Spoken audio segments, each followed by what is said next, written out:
Cavalier Football Club is facing a dilemma just 48 hours before their planned departure to Sweden for the Gathia Cup tournament, as KASAFA has decided not to put off their under-17 semi-final assignment on Tuesday until they return to the island. Simon Preston tells us more.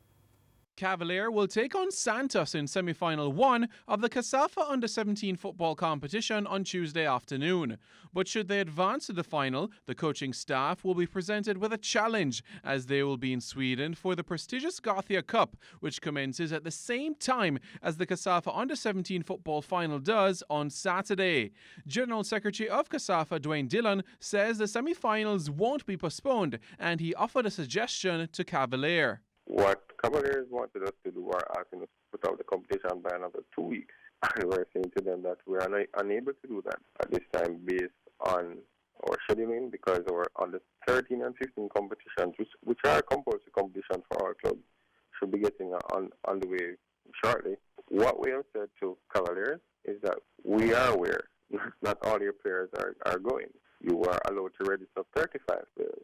So the number of players that will be going, we will allow you to replace them with other players. But Technical Director of Youth Teams at Cavalier, Paul Maxwell, says should they reach the final, then as many as 16 players from the Under-17 team won't be in the final.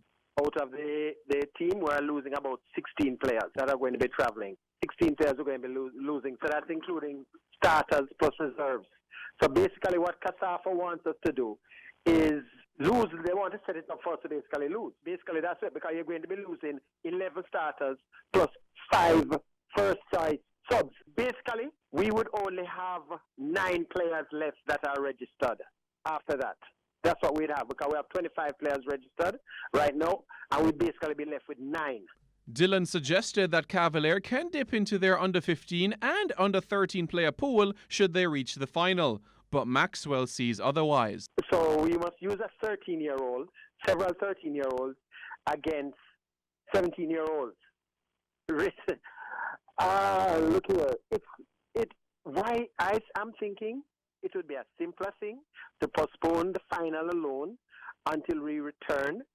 The Cavalier versus Santos semi-final will be at 2 p.m. at the Captain Horace Burrell Centre of Excellence, while the second semi-final between Harbourview and Real Mona will be at 4 p.m. at the same venue. Live coverage of both games can be seen on TVJ Sports Network. Simon Preston reporting for TVJ Sports.